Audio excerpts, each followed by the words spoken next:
Monica James stood in front of the mirror, adjusting the deep emerald gown that hugged her curves. The satin shimmered under the soft bedroom light, but her eyes, once bold, vibrant, and full of dreams, hardly recognized the woman staring back. A year ago, she would have worn this dress with confidence. Tonight, it felt like a shield. "You really think that's appropriate?" Tariq's voice cut through the silence behind her like a blade. She turned. "What's wrong with it?" Tariq Johnson, her husband of 2 years, leaned in the doorway, his charcoal grey tux tailored to perfection. He looked like he belonged on a billboard, impeccably styled, smug as ever. His eyes swept over her slowly, critically. "It's a little snug. I mean, you've gained some weight." Just like that. Cold. Thoughtless. Monica's breath hitched. Even though she saw it coming, it still burned. He'd changed after the miscarriage, after the late nights when she cried alone, holding onto a dream that faded in silence, after he stopped holding her like she mattered and started treating her like an inconvenience. "I like this dress," she said quietly, not because she believed it, but because she had to say it out loud, to remind herself she still had a voice. Tariq shrugged. "Do what you want. Just don't act surprised when folks stare." They rode to the fundraising gala in silence. Monica's fingers clutched her small purse so tightly her knuckles turned white. She tried to concentrate on the smooth R&B song playing from the speakers, but all she could feel was the growing canyon between them. The banquet hall glowed with warm lights and the sound of jazz. Glasses clinked, laughter echoed, beautiful black professionals danced beneath gold chandeliers, and phones snapped photos like strobe lights. Monica's eyes swept the crowd and froze. Tariq stood a few feet away, leaning in close to Aaliyah Parks, a stunning lifestyle vlogger with flawless curls, red-bottom heels, and a 1,000-watt smile. Monica stood still for a second too long.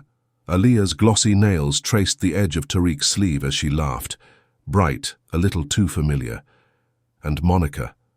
She just watched, quiet, heart heavy, and dress shimmering like armor under the lights. "Monica, girl, it's been forever," someone chirped, grabbing her in a quick hug before she could step away. She smiled, nodded, made polite conversation, but her mind was elsewhere. Her heart had long since left the room. Later that night, in the quiet car ride home, Tariq didn't say a word. Neither did Monica. 2 weeks later, everything came crashing down. Monica had just finished plating dinner. Baked salmon, roasted vegetables, a side of brown rice. She even lit candles, trying, hoping, praying for something to come back. Tariq walked in, glanced at his phone, and sat at the table without even looking her way. The silence between them was heavy. "I saw your new pictures on Aaliyah's page," Monica said gently, watching him from across the flickering candlelight. He looked up slowly, eyes narrowed, tone sharp. "You stalking her now?" "No, they were trending." He set his fork down, the metal clinking against the plate. "You want the truth?" Monica's chest tightened. "Yes." "I'm done pretending, Monica. You've changed. You don't take care of yourself anymore. You eat your feelings, and then expect me to still be into you." The words cut like glass. "Are you serious right now?" "You've let yourself go," he said, voice low but firm. "You're not the woman I married." She stared at him, blinking hard, her body still, her heart cracking. "You mean since I lost our baby?" He didn't even flinch. "I didn't sign up for this version of you." There it was, the final blow, not just distance, not just coldness, abandonment. "I'm seeing Aaliyah," he added, pushing back his chair. "I think it's time we separate. My lawyer will be in touch." And just like that he walked away, like he had somewhere better to be, leaving Monica sitting in the soft candlelight alone, a warm plate of food cooling in front of her, untouched. The weeks that followed were a blur. Grief twisted into silence. Monica barely moved from the couch. Her once vibrant apartment transformed into a cage of takeout containers, unopened bills, and baskets of laundry she never finished folding. Friends called, texted, stopped by. She ignored them all. She couldn't face the pity in their voices. couldn't bear hearing someone say, "You'll be okay." One rainy Thursday, the weight of the silence became too much. Monica threw on a hoodie and went out, nowhere specific in mind, just desperate to feel anything. She wandered into a small black-owned bookstore tucked between a salon and a soul food joint. The rain soaked through her sleeves as she stood inside, flipping half-heartedly through a worn self-help book about healing and letting go. Then, "Monica James," a warm, familiar voice behind her. She turned slowly, and there he was. "Monica James, is that you?" She turned and was instantly wrapped in a familiar warmth. A kind, lined face framed by soft silver curls stood before her. Mrs. Bennet, her old high school English teacher, the same woman who once told her, "You'll move mountains with your voice." "Phew, you look tired, baby," Mrs. Bennet said gently, pulling her into a hug that smelled like shea butter and peppermint tea. "But I can still see your light." Monica tried to smile. "It's been a rough year." They sat in the bookstore cafe, and before she knew it, Monica let it all spill. Tariq, the miscarriage, the weight gain, the shame, the way she couldn't even recognize herself anymore. She waited for judgment. Instead, she got kindness. Mrs. Bennet just nodded, listening with the same patience she had back in 10th grade. "Let me tell you something," the older woman said, voice steady but soft. "Your body carried a pain it didn't deserve, but it also carries the power to rise again. Don't let that man rewrite your worth. You were brilliance long before he came along." That night, Monica cried harder than she had in weeks, not because she was broken, but because someone finally saw her, the real her, and reminded her that she was still here. 2 days later, Monica stood in front of her bathroom mirror again. Same mirror, same woman. But something had shifted. This time, her reflection didn't look like someone who had failed. She looked like someone who had survived. She opened her laptop, clicked New Site, and typed the name, The Rewritten Woman. She didn't know exactly what it would become. She just knew this space, this voice, was hers, and she wouldn't wait for anyone's permission to speak it. Monica James sat out on her small balcony, with a warm mug of ginger tea in her hands, and her laptop balanced on her knees. The morning sun touched her skin like a blessing. She hadn't felt this kind of clarity in a long time. The blog title glowed at the top of her screen, The Rewritten Woman. Her fingers hovered over the keyboard, her chest tight, her heart open. She began to type. First entry. I was called fat by the man who once promised to love me unconditionally. I was abandoned after losing the child we prayed for. I was dismissed, silenced, and made to feel small. But I am not broken. I am becoming. I am being rewritten. It wasn't perfect, but it was real. And for the first time in what felt like forever, Monica wasn't hiding anymore. She hit post. By the next day, the blog had 312 views, most from strangers. The comments came in fast. "This is exactly how I felt when my fiancé walked away. You just put words to everything I've been holding in. Thank you. Your strength is beautiful." Monica blinked at the screen, stunned. She hadn't expected to be heard. And now, she wasn't just surviving. She was helping others rewrite their stories too. Monica didn't expect people to care, certainly not this quickly, but the messages kept coming. She kept writing, pouring her truth into every post. Grief, body image, betrayal, forgiveness, the shame of hiding a pizza box under the bed, the unexpected joy of a sunrise walk through her neighborhood, the first time she looked in the mirror and didn't cringe, and people listened. Soon, women from across the country were flooding her inbox. A single mom in Detroit, a widow in Jackson, Mississippi, a college student in Atlanta. All of them saw pieces of themselves in Monica's words. She wasn't just writing anymore. She was building a movement. Monica dove deep into her healing. She found a black woman therapist who specialized in grief and emotional trauma. She stopped stepping on the scale. She joined a local yoga circle, not to shrink herself, but to reconnect with the body she had spent months punishing. She started learning about real food, Not diet fads, but actual nutrition. She cooked again, not for Tariq, not to earn someone's approval, but because it felt good to nourish herself. Her cheeks thinned a bit. Her skin began to glow. But more than that, her posture straightened. Her eyes held light again. Her laugh returned. She was no longer surviving. She was rising. One morning, Monica opened her inbox and saw a message from a small wellness brand. "We love your blog. Would you consider being a brand ambassador?" She blinked. A brand wanting her. She smiled softly and typed back, "Let's talk." That was just the beginning. Soon she was hosting Instagram Lives, reviewing self-care products and speaking on mental health panels. She launched a YouTube channel called Healing Loudly, short videos filled with real raw encouragement on shame, self-worth, and second chances. Her following exploded. One evening, after a vulnerable video on recovering from emotional abuse went viral, Monica received a message from a verified account. Brandon Ellis. She froze. The Brandon Ellis, founder of Ellis Technologies, worth hundreds of millions, young, brilliant, private, rumored to be the next black billionaire under 40, philanthropist, and apparently watching her videos. The message was short. "I saw your video. Your voice matters. If you ever want to talk, I'd be honored to listen." Monica stared at the screen, stunned. Her throat tightened. Her heart fluttered. Then she typed, "Thank you. That means more than you know." They spoke the next day on Zoom. Brandon wasn't what she expected. He was warm, grounded, and refreshingly real. No arrogance, no ego, just a man who listened. They talked for hours. Their weekly Zoom calls became a ritual. But it was never about money, never about business. They talked about purpose, failure, healing. Brandon never pushed, never flirted. He just listened. And Monica, week after week, felt safer in her own voice.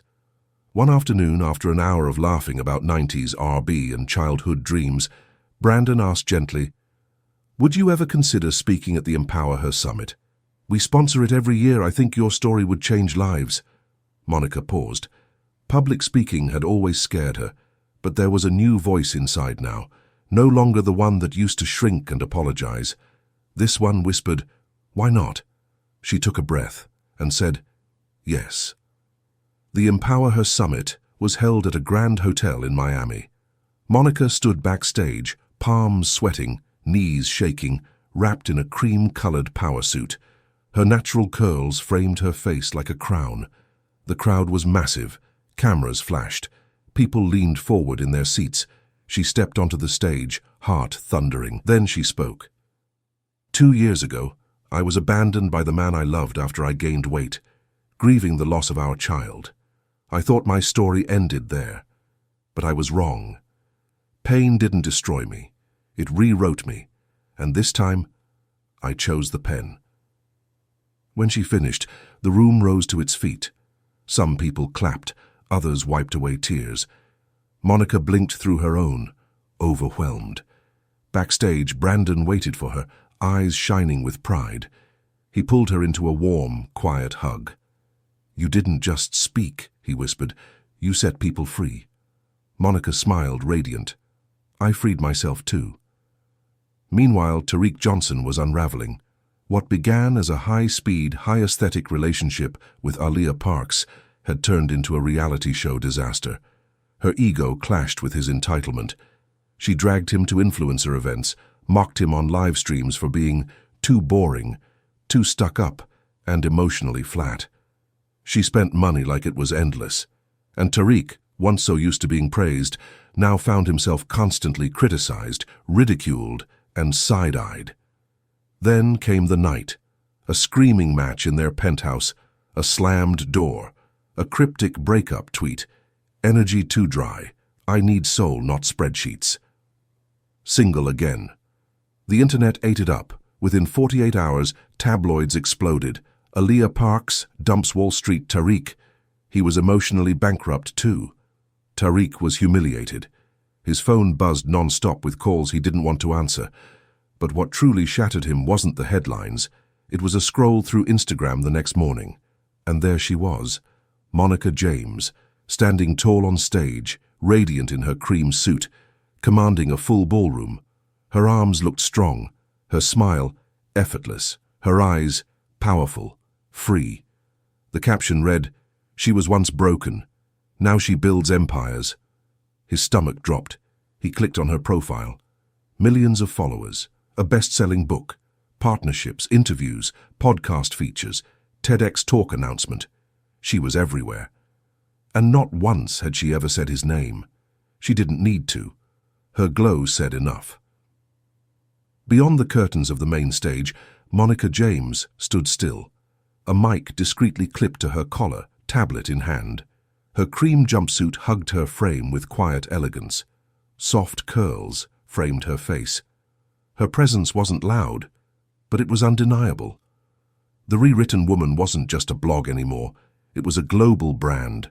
Her podcast reached over 6 million listeners every week. She had spoken at the United Nations, been interviewed on Oprah's network, and co-founded a foundation that provided mental health and business coaching for single mothers. She didn't need applause to feel powerful. She didn't need approval to feel seen. Behind her, a stage assistant nodded a subtle cue. Monica smiled, took one final breath, and stepped into the spotlight. The applause hit her like a rising wave, strong, steady, full of reverence. She stood there, eyes scanning the sea of faces, calm, rooted, unshakable. Somewhere in the crowd, she knew he was there. Tariq Johnson, the man who once looked at her with judgment, who called her too soft, too heavy, too broken. She didn't care why he'd shown up, whether it was guilt, ego, curiosity, or regret. He came, and she did not flinch. 3 rows back, Tariq sat stiff in a navy blue suit, his jaw locked, his palms damp. He told himself it was just curiosity, that he wanted to support, but the truth settled like a stone in his gut. The moment Monica walked out, he knew. He hadn't just lost her. He had misjudged her, badly. This woman on stage wasn't the Monica he left behind. She hadn't just healed, she had evolved. Her beauty was undeniable, yes, but it was her power that stole the air from the room. Her grace, her fire, her voice. She no longer needed to be loved to feel worthy. Monica stepped forward and began her keynote. 2 years ago, I sat at a dinner table across from a man I loved, and he called me fat. The crowd inhaled. But what he really meant was, "You are no longer convenient to love." And for a moment, I believed him. Silence, thick and still. But pain can either become a prison or a platform. And I chose the platform. She paused, let the words settle. That night he walked out. I sat in the ruins of my own story and thought, this is it. What I didn't know then was that my best chapters hadn't even been written yet. The audience leaned forward, jaws tight, hearts breaking, and healing. I started with nothing.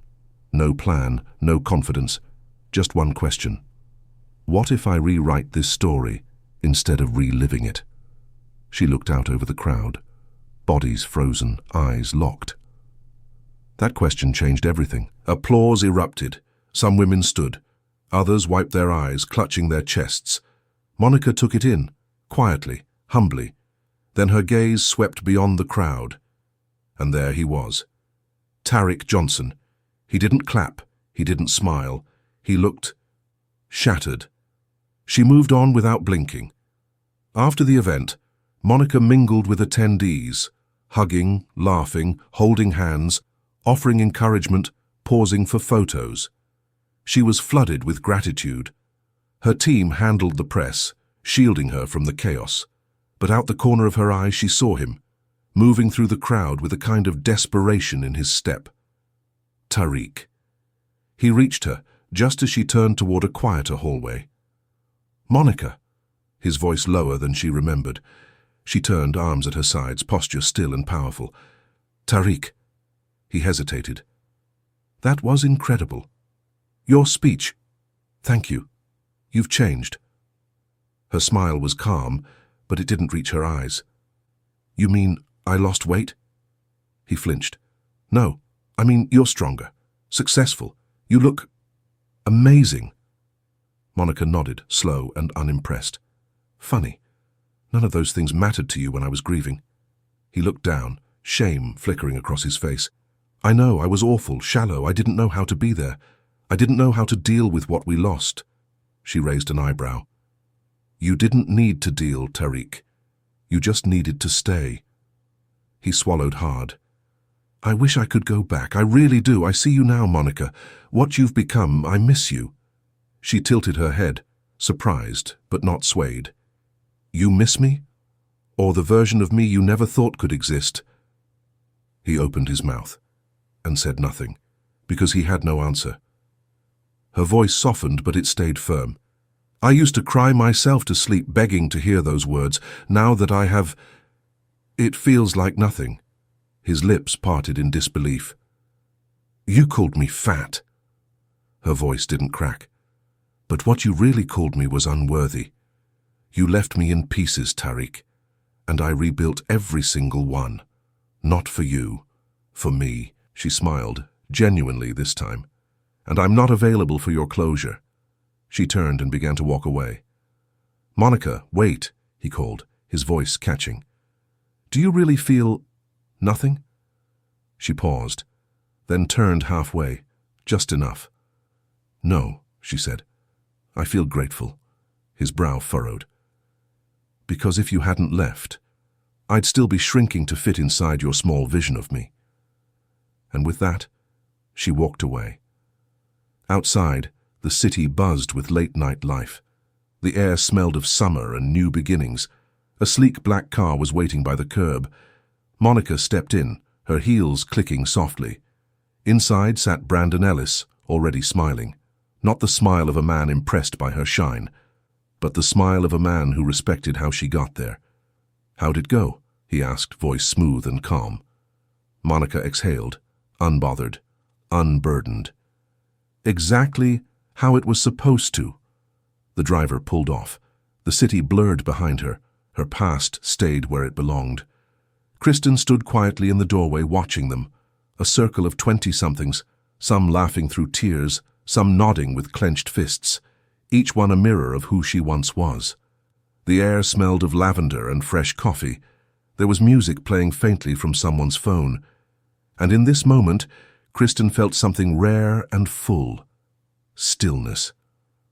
Her assistant walked up beside her, holding a folder. The HarperCollins contract is in, and Ted wants to fly you out for a global feature. Kristen smiled, but her eyes stayed on the women. Let's take our time, she said. We built this for them. Later that afternoon, she walked the hallways alone, barefoot, grounded, pausing at a wall covered in pinned letters, handwritten notes, typed confessions, poems, and drawings from women around the world. One card read, You gave me words when I had only silence. Another, Because of you I stopped apologizing for existing. Kristen gently touched the corner of one letter, whispering, You were always worthy. Downstairs, Brandon waited by the garden courtyard with 2 iced teas in hand. He looked up as she approached, smiling like he always did, like he saw her. Ready to head out? He asked. Kristen paused, taking in the sun, the laughter still echoing upstairs, the quiet hum of healing in the air. Not just yet, she said. Let me sit with this a little longer. That night, in her apartment overlooking the city, Kristen opened her journal.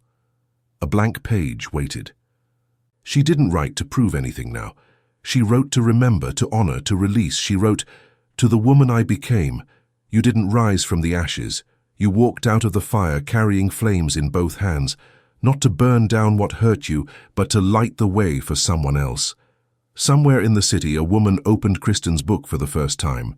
She was sitting alone, broken, afraid, and tired. By page 10, she was crying. By page 20, she was breathing again. By the last page, she was becoming. Because Kristen Carter didn't just rewrite her story. She rewrote the way women rise. Kristen Carter stood by the window, a mug of chamomile tea warming her hands, watching the women below with quiet joy. The girl who once sat alone in a dark apartment, aching, abandoned, was now a woman who had lit a path for thousands. Today marked the official launch of her foundation's scholarship fund, the GRACE program, named in honor of the child she lost but never stopped loving. That pain had once threatened to swallow her whole. Now it had birthed purpose. Behind her, Brandon Ellis stepped into the office, a file in one hand and a smile in the other. "Guess who just matched your funding goal for next year?" he said, handing her the papers. Kristen glanced at the numbers and let out a breathless laugh. "You didn't have to." He shrugged, teasing gently. "I didn't do it for you. I did it for the women who still don't know what's possible yet." She rolled her eyes and leaned into him. Their love had grown quietly, without fireworks or headlines, just long walks, honest conversations, and the kind of intimacy that required no performance. They weren't in a rush to label it. It was love, but love born from respect. Kristen set her tea down and walked to the full-length mirror in her office, framed in warm wood. Once it had been the scariest object in her home. Now it was a sanctuary. She stared at her reflection, not to inspect, but to honor. Her skin, her curves, her eyes that once wept rivers, now sparkled like home. Behind her, Brandon slipped an arm around her waist. "You ever think about what you'd say to him now?" he asked gently. Kristen paused, then shook her head. "No." He raised an eyebrow. "Because I don't live in the past anymore," she said softly. "I don't owe him any more of me, not even a thought." Brandon pressed a kiss to her forehead. "That's the most powerful answer I've ever heard." Kristen smiled at her reflection one last time, and this time she saw every version of herself standing behind her. The broken girl, the grieving woman, the brave fighter, the founder, the lover, the legend, all of them real, all of them worthy, and finally, whole. Thank you so much for watching and supporting my channel. Your love, comments, and shares mean everything to me. Let's keep growing.